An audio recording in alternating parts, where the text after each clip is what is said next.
Now let us look at the next question. If A and B are the vectors AB and BC determined by the adjacent sides of a regular hexagon, what are the vectors determined by the other sides taken in order? Okay, so the question basically is that, let's say if you have a regular hexagon, okay, so if these two sides are given to you in the form of vectors A and B, what is this vector C, D, E and F in terms of A and B? This is basically the question. Now before attempting this, we'll try to understand the geometry of regular hexagon so that things become simpler. Now let's say here you have A, B, C, D, E, F as regular hexagon. Okay, these are the vertices of regular hexagon. Now there is a center of the hexagon, and if you join all the vertices with the center of the hexagon, you must be knowing that these angles, they all are 60 degree. Similarly, the angle here is 60 degree, this is also 60 degree, and this total angle is 120 degree. Okay, now since this angle is 60, this is also 60 and this is also 60, so the total angle is 180, which means that OA and OD, they are in one single line. Okay, that means this angle is 180, therefore DA is one single line. Okay, now this angle and this angle both are 60, which means that interior alternate angles, they are same, which implies that this side AB is parallel to DE. In terms of vector, AB is in this direction and DE is in this direction. So vector DE will be negative of vector AB. Okay, this is first thing to understand. Second is, by applying the same analogy which the way we discussed about AB and DE, in the same fashion BC will be parallel to EF, but the vectors will be opposite in direction or anti-parallel. So EF will be equal to minus BC. Okay, and in the same fashion FA vector will be equal to minus CD vector.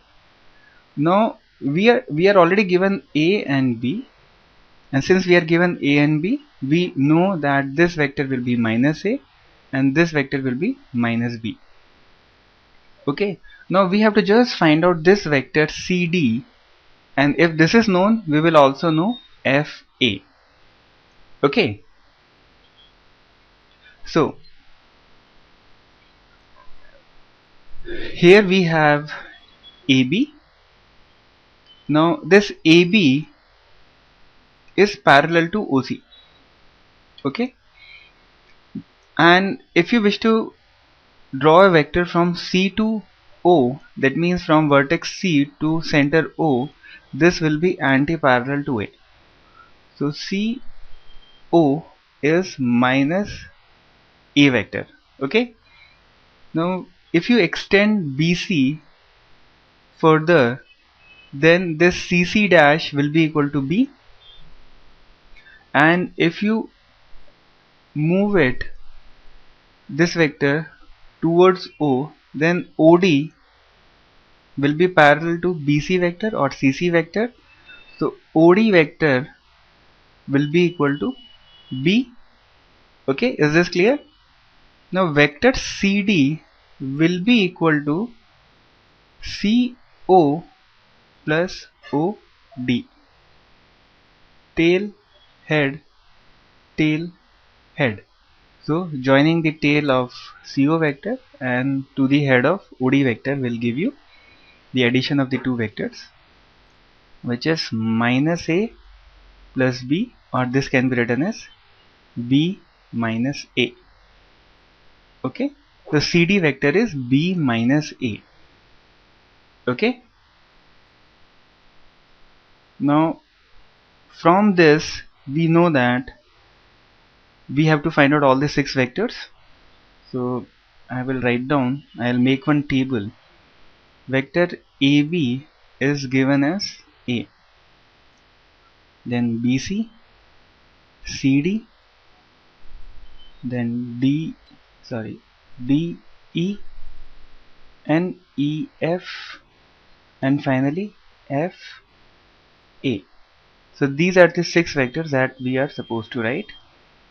A and B are given. Just now we found out CD, which is B minus A.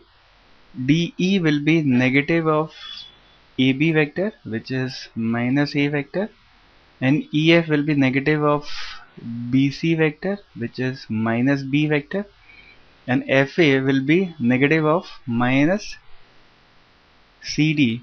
So this will be A minus B. So this is how you will express all the 6 sides using the 2 vectors which are given to you, and remember that these two are adjacent vectors.